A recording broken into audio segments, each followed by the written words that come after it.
Hello बच्चों, नमस्कार। स्वागत है आपका एक और नए वीडियो में। आज हम बात करने वाले हैं ट्वेल्थ कॉमर्स के बारे में। ट्वेल्थ कॉमर्स में हम क्या क्या पढ़ने वाले हैं, कितने कितने मार्क्स बटे हुए हैं, इसके बारे में बात करेंगे। 11th में हमने पढ़ा है सोलो प्रोप्राइटर या एकल व्यापारी के अंतर्गत हम लेखांकन कैसे करते हैं। हम एक व्यापारी अगर कोई बिजनेस चलाता है तो वो व्यापारी कैसे हिसाब किताब रखता है, इसके बारे में हमने 11th में पढ़ा है। अब हम पढ़ने वाले हैं 12th में एक पार्टनरशिप फर्म या साझेदारी व्यवसाय जो है कैसे चलता है, उसके अंतर्गत हम कैसे लेखांकन करते हैं, कैसे अपने खाते बनाते हैं, पार्टनर्स अपने कैसे खाते बनाते हैं, उसके बारे में हम चर्चा करने वाले हैं। तो सबसे पहले देख लेते हैं कि इसमें नंबर कितने आवंटित है।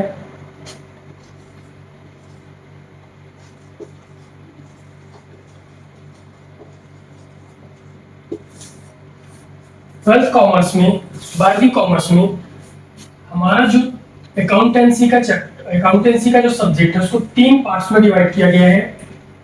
एक है आपका साझेदारी फर्म का लेखांकन,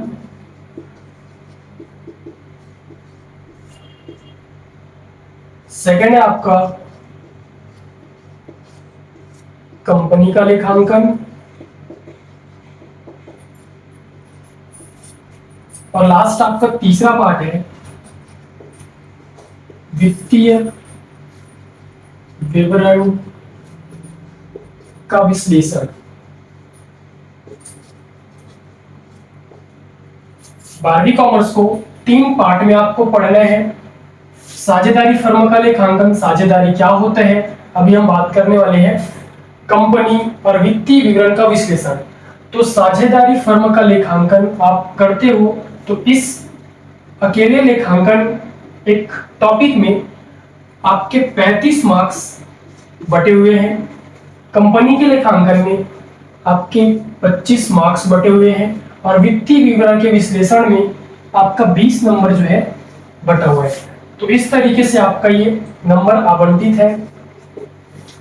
अकेले साझेदारी के टॉपिक में आपको 35 नंबर मिलने वाले हैं, कंपनी से 25 नंबर, 35 और ये 25, 60 और 20, 80, टोटल आपके 80 मार्क्स के होते हैं और प्रैक्टिकल आपका 20 मार्क्स का होता है। तो इस तरीके से आपका ये 12वीं कॉमर्स बटा हुआ है। अब देखते हैं हम साझेदारी में, साझेदारी क्या है, साझेदारी में हम क्या क्या पढ़ने वाले हैं उसके बारे में बात करते हैं। साझेदारी फर्म के लेखांकन में हम 5 टॉपिक पढ़ने वाले हैं। आपका पहला टॉपिक रहेगा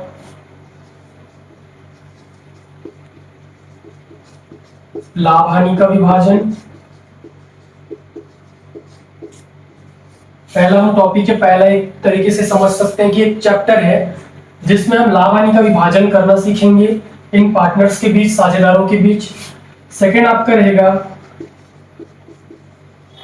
नए साझेदार का प्रवेश। जैसे पहले से ए और बी 2 पार्टनर हैं तो दोनों पार्टनर किस रेशियो में लाभ का बंटवारा करेंगे। अगर फर्म में लाभ होता है तो या हानि होता है तो उसको किस रेशियो में बांटेंगे, किस तरीके से बांटेंगे, इसके बारे में हम ये पहला चैप्टर में पढ़ेंगे। उसके बाद अगर कोई तीसरा पार्टनर सी हमारे व्यापार में आना चाहता है तो वो अगर आएगा तो हमारे फर्म में क्या क्या बदलाव होने वाला है, उसके आने से हम उसको लाभ कैसे बांटेंगे, हम अपना लाभ कैसे बांटने वाले हैं, इसके बारे में आप ये सेकंड चैप्टर में पढ़ेंगे। सेकंड टॉपिक है। तीसरा है साझेदार का अवकाश ग्रहण।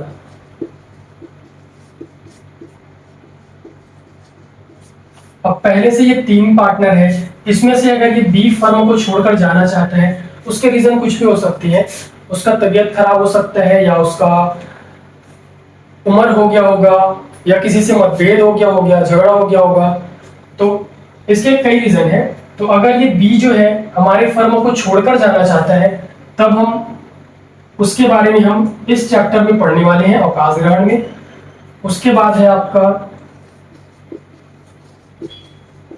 साझेदार की मृत्यु। अगर किसी पार्टनर की मृत्यु हो जाती है तो हम कैसे लेखा करते हैं, उनको क्या क्या भुगतान करना होता है, उसके नॉमिनी या उसके घर वालों को क्या क्या देना होता है, उसके बारे में हम साझेदार की मृत्यु में पढ़ने वाले हैं इस टॉपिक में। उसके बाद आखिरी टॉपिक आपका है समापन। तो ये 5 टॉपिक में हम साझेदारी फर्म का लेखांकन पढ़ने वाले हैं। समापन का मतलब ये है पूरा पूरा अपने साझेदारी व्यापार को खत्म कर देना, बंद कर देना। उसके भी बहुत सारे रीजन होते हैं समापन के। ये 5 टॉपिक में हम साझेदारी फर्म का लेखांकन पढ़ने वाले हैं। अब देखते हैं कि ये साझेदारी है क्या, साझेदारी में हम कैसे व्यापार करते हैं, क्या होती है साझेदारी, उसके बारे में बात करते हैं। तो सबसे पहले साझेदारी का अर्थ क्या है उसके बारे में बात करते हैं। साझेदारी फर्म या साझेदारी बिजनेस जो है एक ऐसा समझौता होता है जिसके अंतर्गत 2 या 2 से अधिक व्यक्ति आपस में एक समझौता करते हैं, बातचीत करते हैं कि हम दोनों मिलकर या हम चारों मिलकर जितने भी पार्टनर्स होंगे एक व्यापार चालू करेंगे और उस व्यापार को सब मिलकर चला सकते हैं या उन सबकी ओर से कोई एक व्यक्ति या 2 व्यक्ति भी उस व्यापार को चला सकता है। तो इस तरीके से एक समझौता होता है, सबके बीच बातचीत होती है। उस समझौता को या बातचीत को करने के बाद एक बिजनेस चालू किया जाता है। उसी बिजनेस को कहा जाता है साझेदारी व्यवसाय या पार्टनरशिप बिजनेस। उसके अंतर्गत साझेदारी व्यवसाय के अंतर्गत हम लाभ को कैसे बांटेंगे, पार्टनर जो है 4 या 5 पार्टनर वो किस तरीके से पैसा उसमें लगाएंगे, पूंजी लगाएंगे, इसके बारे में समझौता किया जाता है। उस समझौते के आधार पर एक बिजनेस चालू किया जाता है और उसी बिजनेस को कहा जाता है पार्टनरशिप बिजनेस या साझेदारी व्यवसाय। तो इसके बारे में एक नियम कानून है और बिना नियम कानून के कोई व्यापार जो है नहीं चल सकता। तो साझेदारी बिजनेस को करने के लिए एक अधिनियम बनाया गया है, एक कानून बनाया गया है जिसको बोला जाता है भारतीय साझेदारी अधिनियम 1932। इस नियम के आधार पर पार्टनरशिप बिजनेस जो है चलते हैं। यहाँ पर वो सारी चीजें लिखी गई है कि कितना क्या क्या उनके दायित्व होते हैं, क्या क्या अधिकार होते हैं, वो सारी बातें यहाँ पर लिखी होती है। किस तरीके से हम बिजनेस चलाएंगे ये सारी चीजें साझेदारी अधिनियम 1932 में लिखा होता है। तो इसके आधार पर ये बिजनेस चलता है। अब जैसे हम यहाँ पे देख लेते हैं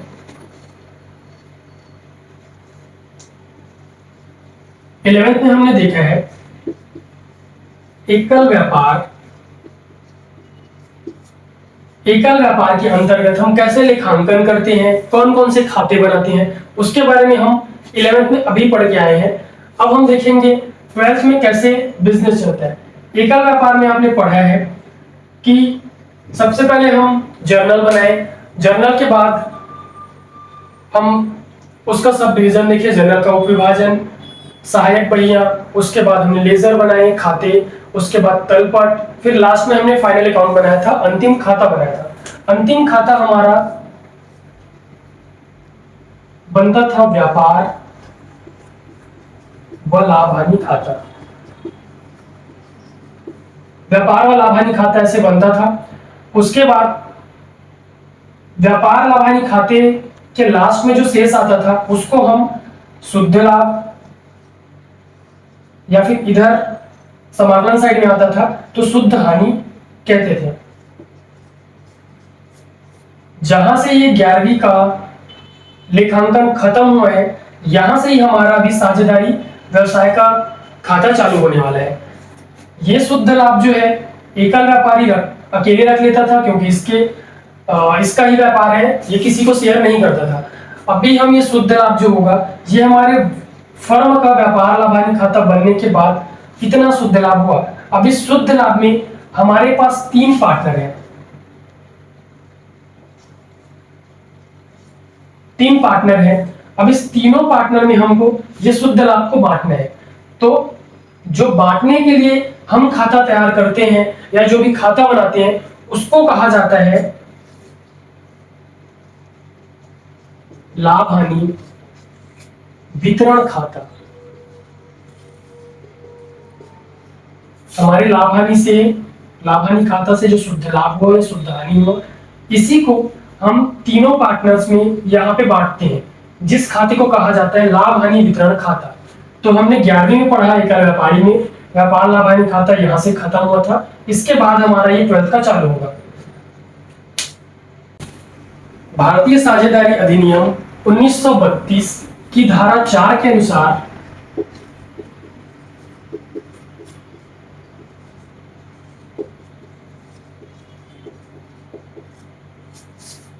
भारतीय साझेदारी अधिनियम 1932 की धारा 4 के अनुसार साझेदारी का परिभाषा दिया गया है, जिसमें यह लिखा गया है कि साझेदारी उन व्यक्तियों के बीच एक पारस्परिक संबंध है, एक पारस्परिक संबंध को कहते हैं जो किसी ऐसे व्यापार के लाभ को आपस में बांटने का समझौता करते हैं और उस व्यवसाय को उन सबके द्वारा या उनमें से किसी एक के द्वारा चलाया जाता है। इसी समझौते के आधार पर चालू किया गया व्यापार साझेदारी व्यापार कहलाता है। तो ये 1932 की धारा 4 में परिभाषा दिया गया है। जैसे हमारे पास ए, बी और सी ये तीन पार्टनर है। अब इसके पास है 5 लाख का कैपिटल, 5 लाख रुपया है, ये हो सकता है अच्छा पूंजीपति होगा, तो इसके पास पैसा है, तो ये अपने व्यापार में पैसा लगा देता है। अब इसके साथ एक बी के पास एक अच्छा टैलेंट है उस दुकान को चलाने का। जैसे इसके पास स्किल होगा, हम ले लेते हैं इसको, एक कपड़ा मेरा फेवरेट है, कपड़ा बनाने का उसको एक अच्छी स्किल आती होगी, इसमें अच्छा स्किल है कपड़ा रेडी करने का, उसको डिजाइन करने का, तो ये अपना पूरा समय यहाँ पे देता है इस व्यापार में। ये हो सकता है मार्केटिंग में अच्छा होगा, ये मार्केटिंग में अच्छा हो सकता है, तो ये व्यक्ति जो है इसका विज्ञापन या सेलिंग का जितना मार्केटिंग का काम होगा सी करेगा। बी हो सकता है इसको अच्छा एक स्किल है उसके ऊपर, तो वो डिजाइन करेगा, कपड़े को बनाएगा, और ये इसके पास पैसा है, तो तीनों मिलकर आपस में समझौता करते हैं। समझौता करने के बाद तीनों जो है इस व्यापार को चला सकते हैं, या फिर इन तीनों के द्वारा कोई एक व्यक्ति, जैसे ये बी है, बी इस व्यापार को चला सकता है। तो इसी व्यापार को कहा जाता है साझेदारी व्यापार या पार्टनरशिप बिजनेस। इन तीनों साझेदार के द्वारा कितनी कितनी पूंजी लगाई जाएगी, ये आपस में पहले समझौता होता है। वो समझौता आपका हो सकता है मौखिक, तीनों आपस में चर्चा करेंगे, बातचीत करेंगे कि मैं इतना पूंजी दूंगा, आप इतना लगाओगे, आप इतना लाभ लोगे, ऐसा तीनों चारों पार्टनर्स मिलकर बात करते हैं। जैसे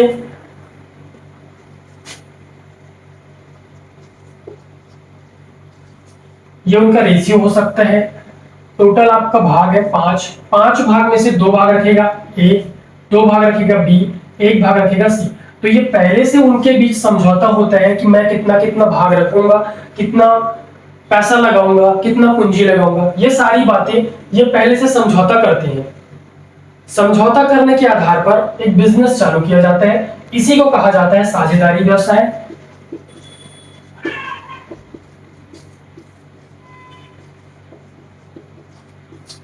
ये आपका साझेदारी व्यवसाय होता है। अब साझेदारी व्यापार को चलाने के लिए क्या क्या इनके बीच बातें हुई है, क्या क्या समझौता हुआ है, किन किन आधार पर ये अपना व्यापार चालू करने वाले हैं, ये एक समझौता होता है। वो समझौता जो है मौखिक भी हो सकता है और लिखित भी हो सकता है। ये समझौता मौखिक भी हो सकता है, लिखित भी हो सकता है। अच्छा माना जाता है वो समझौता लिखित हो, क्योंकि मौखिक में कभी किसी को याद ना रहा तो आपसी मतभेद हो सकते हैं, बाद में परेशानी आ सकती है, तो ये लिखित समझौता होना चाहिए, लिखित को अच्छा माना गया है। ये साझेदारी व्यापार में इसकी मुख्य बातें हैं।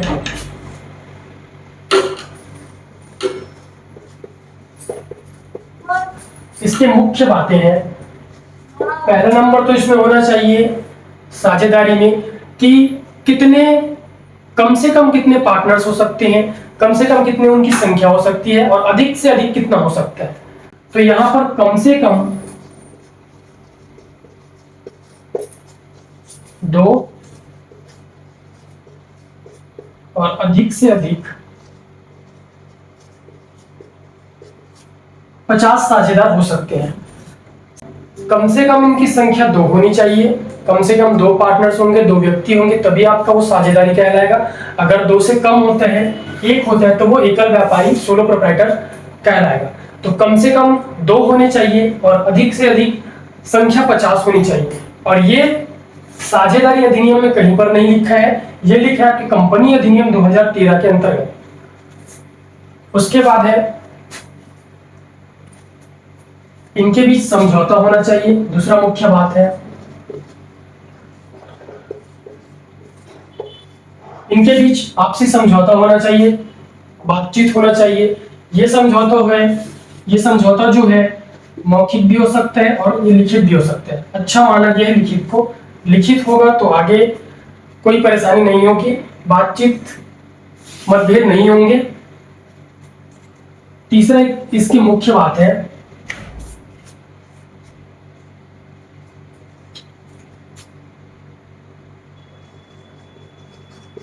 लाभ का विभाजन।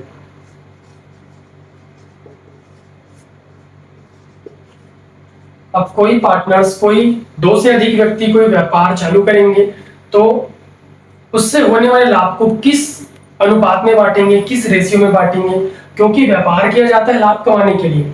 तो ये लाभ का विभाजन हम किस रेशियो में बांटेंगे, किस अनुपात में बांटेंगे, इसका यहाँ पे उल्लेख होना चाहिए। ये मुख्य बात है ये इसकी।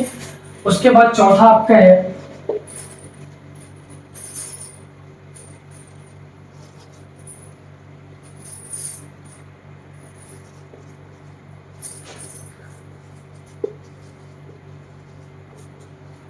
परस्पर संबंध। परस्पर संबंध का मतलब ये है कि अगर कोई पहला पार्टनर, कोई एक पार्टनर कहीं से सामान खरीद के लाता है तो दूसरा पार्टनर भी उसका जिम्मेदार रहेगा। उसको ये नहीं कहेगा कि तूने खरीदा है तो तू उसको भुगतान कर या तू उसका जिम्मेदारी ले, ऐसा यहाँ पे नहीं होता।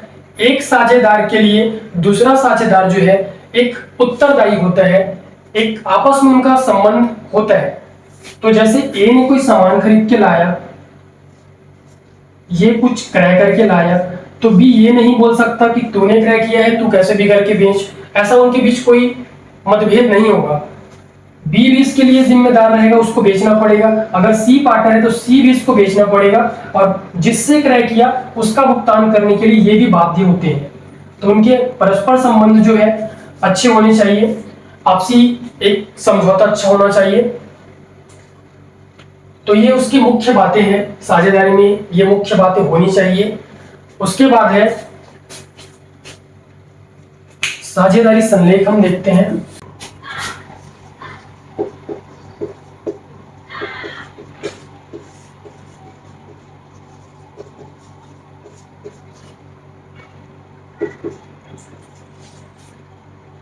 साझेदारी संलेख जितनी भी व्यापार को चलाने के लिए आवश्यक बातें हैं, आवश्यक नियम और शर्त हैं, जो 2-4 जैसे भी पार्टनर है वो मिलकर बातचीत करते हैं, आपस में वो समझौता करते हैं, वो सारे समझौते, जितने भी बातचीत है, जितना भी नियम शर्त वो लोग बनाए हैं, वो सारी बातें साझेदारी संलेख में लिखा जाता है। और ये बनाया जाता है पार्टनर्स के अनुसार। ये उनके बीच जो बातचीत हुई है, उनके बीच जो समझौता हुआ है, उसको यहाँ पर लिखा जाता है। जितनी भी नियम शर्तें हैं उस बिजनेस को चलाने के लिए वो साझेदारी संलेख में लिखा जाता है। अगर संलेख बना है तो अच्छी बात है, इसके अंतर्गत जो नियम कानून लिखे हुए हैं उसके आधार पर व्यापार चलेगा। और अगर संलेख नहीं बनाया है तो ऐसा आवश्यक नहीं है, अनिवार्य नहीं है। भारतीय साझेदारी अधिनियम 1932 के आधार पर व्यवसाय चलाया जा सकता है।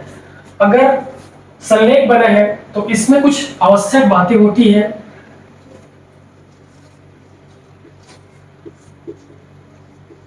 पूंजी पर ब्याज, आहरण पर ब्याज,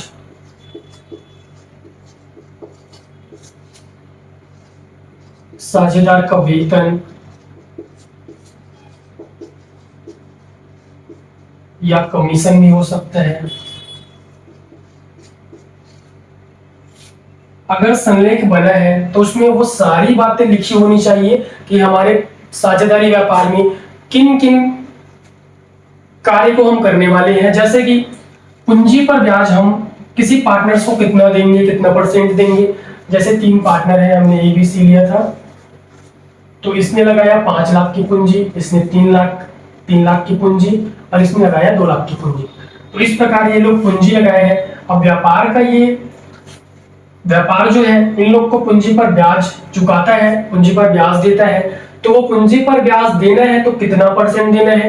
अगर कोई पार्टनर आहरण करता है, फर्म से पैसा निकालता है, तो उस पर कितना आहरण पर ब्याज चार्ज करना है। ये बातें साझेदारी संलेख में लिखी होनी चाहिए।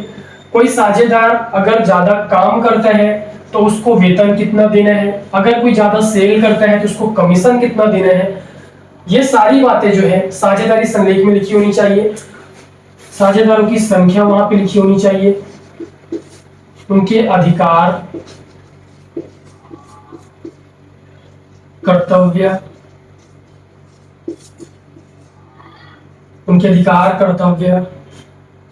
और भी चीजें लिखी होनी चाहिए जो एक साझेदारी व्यापार को चलाने के लिए आवश्यक होती है।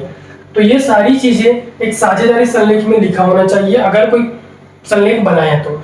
अब ये नहीं बनाता, अगर साझेदारी व्यापार के अंतर्गत संलेख नहीं बना है तो भारतीय साझेदारी अधिनियम 1932 का नियम काम करेगा। उसके अंतर्गत ये नियम है, किसी भी साझेदार को कोई पूंजी पर ब्याज नहीं दिया जाता, आहरण पर ब्याज किसी से चार्ज नहीं किया जाता, किसी से नहीं लिया जाता है। किसी भी साझेदार को न तो वेतन देना है, न ही कमीशन देना है। वेतन कमीशन नहीं दिया जाता है। उसके बाद है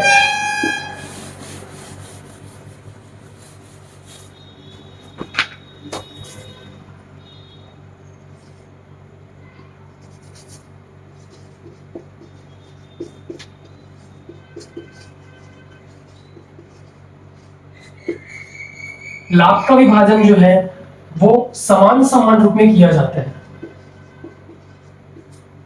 समान अनुपात में किया जाता है। अगर साझेदारी संलेख का अभाव है, हमने ये संलेख नहीं बनाया है, तब की बात है। किसी साझेदार के द्वारा ऋण देने पर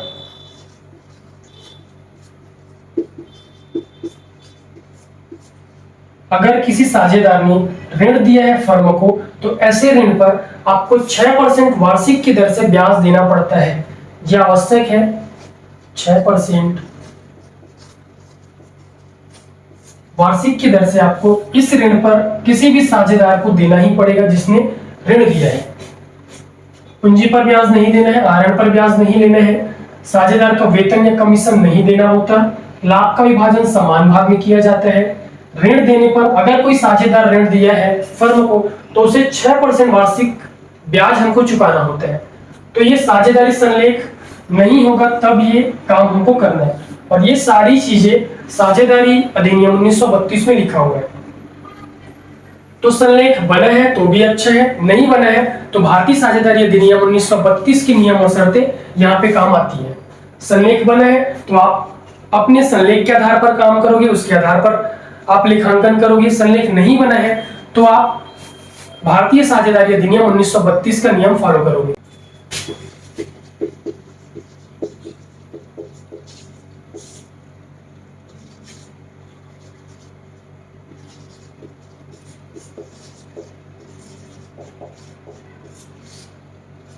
साझेदारी फर्म में कौन कौन से खाते हम अभी फर्स्ट चैप्टर में पढ़ने वाले हैं।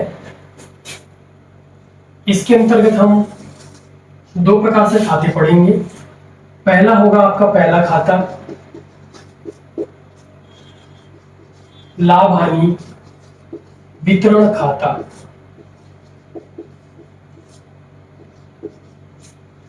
दूसरा खाता आपका होगा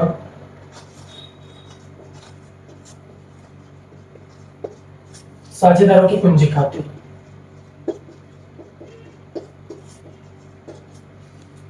हम साझेदारी फर्म में दो प्रकार से खाते भी बनाने वाले हैं पहला चैप्टर में। एक होगा लाभ हानि वितरण खाता, जिसमें हम सभी पार्टनर्स को किस रेशियो में लाभ का बंटवारा करेंगे। लाभ का बंटवारा जो है करने के लिए हम पूंजी पर ब्याज कितना देंगे, ऋण पर ब्याज कितना देंगे, वो सारे समायोजन यहाँ पे हम करेंगे।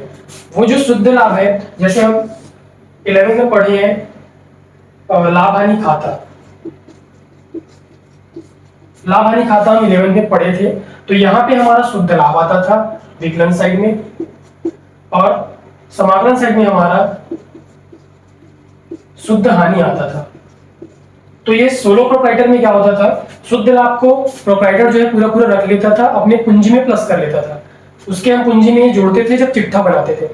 अब यहाँ पे व्यापार से जो हमें शुद्ध लाभ होता है, इस लाभ में हम पार्टनर्स को क्या क्या देंगे, पूंजी पर ब्याज, आहरण पर ब्याज, इसी लाभ में से देना होता है, और ये लाभ को साझेदारों में बांटा जाता है। तो उसको बांटने के लिए जो खाता बनाते हैं, उसी खाते को कहा जाता है लाभ हानि वितरण खाता, या लाभ हानि समायोजन खाता, या इसको नियोजन खाता, और भी नाम है इसके।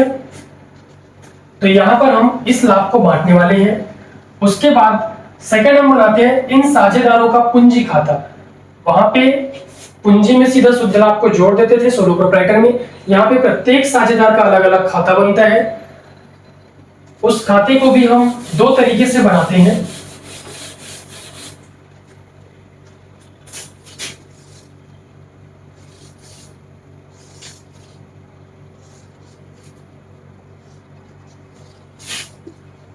साझेदारों का पूंजी खाता भी हम दो तरीके से बनाएंगे। एक होगा हमारा स्थायी पूंजी पद्धति, दूसरा होगा परिवर्तनशील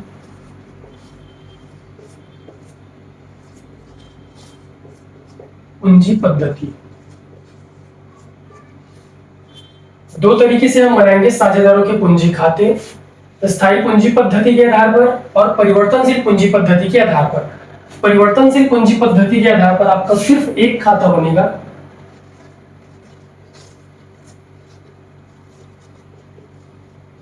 पूंजी खाता, और स्थायी पूंजी पद्धति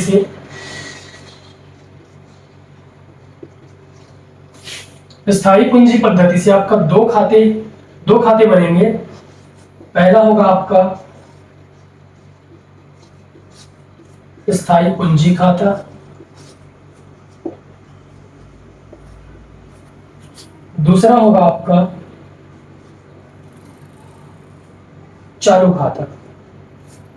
तो इस तरीके से हम साझेदारी फर्म में खाते बनाएंगे, लेखांकन करेंगे। लाभ हानि वितरण खाता लाभ को बांटने के लिए किया जाता है, और जितना भी हम लाभ, पूंजी पर ब्याज, आहरण पर ब्याज, ये जितने भी समायोजन है जो हम साझेदार को देंगे और आहरण पर ब्याज जैसे साझेदार से लेते हैं, तो इसके लिए हम पूंजी खाता बनाते हैं। पूंजी खाता में क्या क्या चीज उनको देने वाले हैं उसको क्रेडिट साइड में लिखा जाता है, जो उनसे लेना है उसको डेबिट साइड में लिखा जाता है।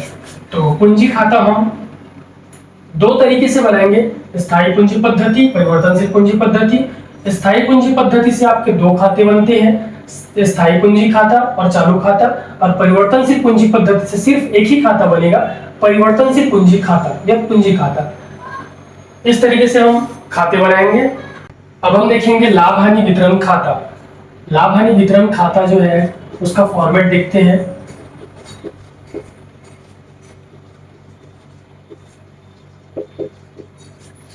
जैसे इससे पहले हम बनाते थे लाभ हानि खाता, इससे ऊपर तो शुद्ध लाभ आया तो विकलन साइड में आता है, जिसको हम कैरी करके अपने क्रेडिट साइड में लाते हैं, और इसको हम लिखते हैं शेष लाया गया। ये होता है शुद्ध लाभ की राशि, जो आपके लाभ हानि खाता से आता है। उसके बाद अगर आपके लाभ हानि खाते में शुद्ध हानि आए हैं समाकलन साइड, तो उसको कैरी करके हम डेबिट साइड में लाते हैं। इसको भी हम लिखते हैं शेष लाया गया शुद्ध हानि की राशि।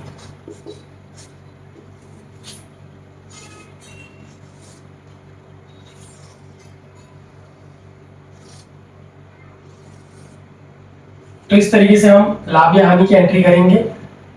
लाभ होने के बाद जो यहाँ पे लाभ आएगा उसी को हम बांटते जाएंगे साझेदारों में। जैसे किसी पार्टनर्स को पूंजी पर ब्याज देना है तो यहाँ पे लिखेंगे एक पूंजी पर ब्याज,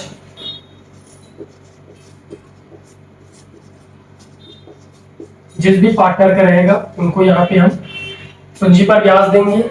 उसके बाद है आहरण पर ब्याज, जितने भी खर्च है या हानि है उसको डेबिट साइड में एंट्री किया जाता है। जो भी व्यापार के लिए इनकम होती है उसको क्रेडिट साइड में लिखेंगे। जैसे यहाँ पर आएगा आपका आहरण पर ब्याज,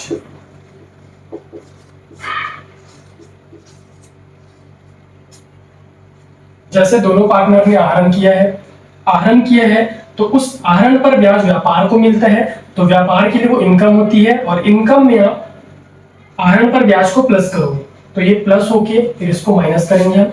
जितने भी खर्च है उसको हम डेबिट साइड में लिखते हैं। इसमें आते हैं साझेदार का वेतन,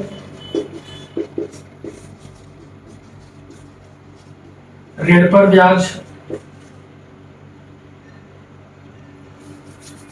ऋण पर ब्याज से पहले साझेदार का कमीशन,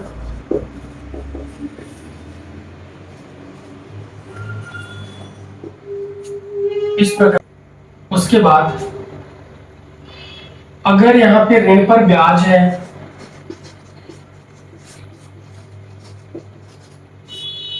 या मैनेजर का कमीशन है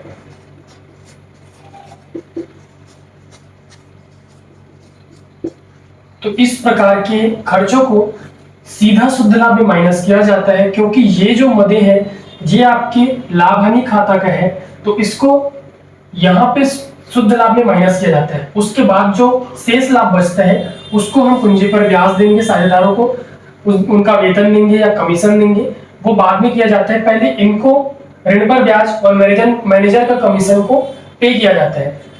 इसमें पहले हम इन दोनों मदों को माइनस करेंगे, उसके बाद अगर शेष होता है लाभ तब हम पूंजी पर ब्याज, वेतन, कमीशन बाकी जो समायोजन उसको करेंगे। अगर लाभ की राशि जो है वो कम है तो हम पूंजी पर ब्याज को उतने लाभ तक ही देते हैं जितने लाभ रहता है, उससे अधिक नहीं दे सकते। और हानि की स्थिति में हम तो पूंजी पर ब्याज देना ही नहीं है, हानि की स्थिति पर नहीं दिया जाता। उसके बाद ये टोटल करेंगे,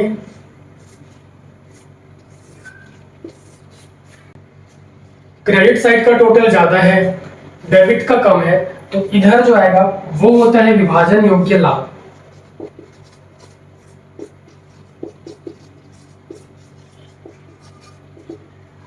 इसको फिर पार्टनर में विभाजन किया जाता है, जो भी उनका रेशियो दिया रहेगा उसमें हम इसको बांटेंगे। अगर इधर आता है तो वो होता है विभाजन योग्य हानि।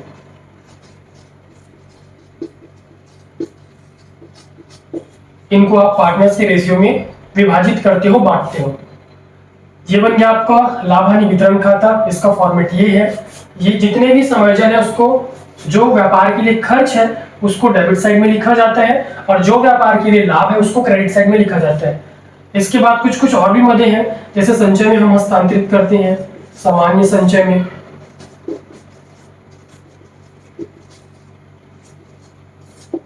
में हस्तांतरित करते हैं तो ये भी व्यापार के लाभ में से ही बचाया जाता है, तो इसको डेबिट साइड में लिखा जाता है। इस प्रकार से हम लाभ हानि वितरण खाता बनाते हैं।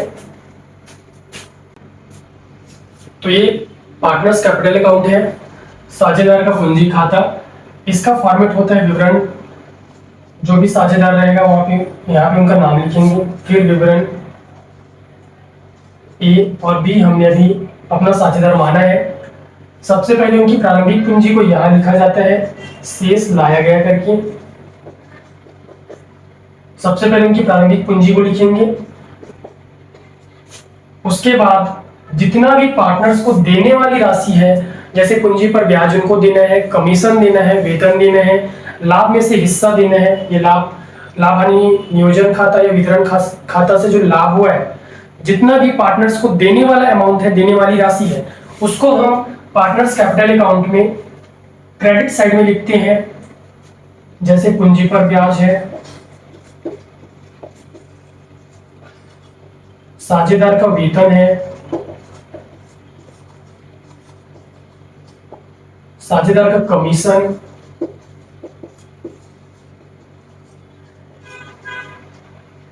या नियोजन खाता से जो लाभ हुआ है उसको हम साझेदार को देंगे। तो जितनी भी राशि है जो साझेदार को देना है वो क्रेडिट साइड में लिखा जाता है। वितरण खाता से लाभ होने पर, तो इस तरीके से हम जितना साझेदार को देने वाली राशि है उसको समाकलन में लिखते हैं, क्रेडिट साइड में लिखते हैं। अब पार्टनर से लेने वाली जो राशि है उसको हम डेबिट साइड में लिखते हैं। अगर रोकड़ का आहरण करता है कोई पार्टनर तो उसको लिखा जाता है रोकड़ खाता से। अगर माल का आहरण करता है तो उसको लिखा जाता है क्रय खाता से। कोई पार्टनर इसमें से हो सकता है बी ने आहरण किया या ए ने आहरण किया या दोनों ने आहरण किया, तो आहरण करने पर रोकड़ का आहरण करता है तो रोकड़ खाता से विकलन में लिखेंगे। माल का आहरण करता है तो क्रय खाता से विकलन में लिखेंगे। उसके बाद इन आहरण पर कुछ ब्याज है तो आहरण और ब्याज खाता से करके विकलन साइड में लिखेंगे। उसके बाद अगर वितरण खाता से हानि हुई है तो यहीं पे लिखते हैं वितरण खाता से। इस प्रकार से पार्टनर का कैपिटल अकाउंट बनता है। पार्टनर का कैपिटल अकाउंट जो है दो तरीके से बनता है। ये मैंने जो बनाया ये सिर्फ साझेदार का पूंजी खाता है जो कि परिवर्तनशील पूंजी के आधार पर बनता है और ज्यादातर यही खाता हमें बनाना होता है। स्थायी के आधार पर बनाएंगे तो स्थायी के आधार पर आपका दो खाता बनेगा, स्थायी पूंजी खाता और एक होगा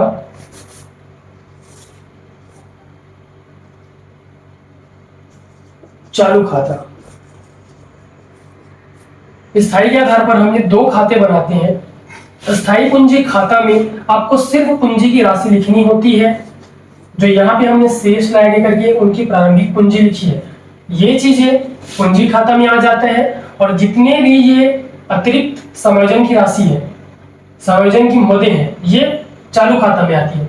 तो हम पूंजी की राशि यहाँ पे लिखेंगे, शेष लाया गया, ये होगी आपकी पूंजी की राशि।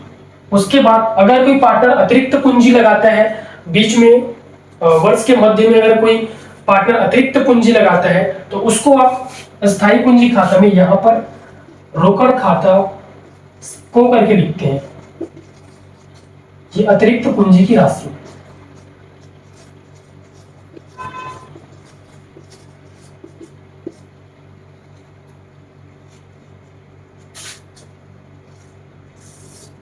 तो ये इस प्रकार से आपका स्थायी पूंजी खाता बनता है।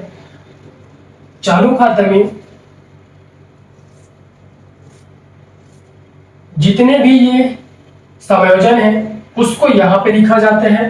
पूंजी पर ब्याज, साझेदार का वेतन, साझेदार का कमीशन, या लाभ होने पर समाकलन साइड में और हानि होने पर विकलन साइड में। आहरण को इधर विकलन साइड में लिखा जाता है। तो इस प्रकार से हम पूंजी खाता बनाते हैं।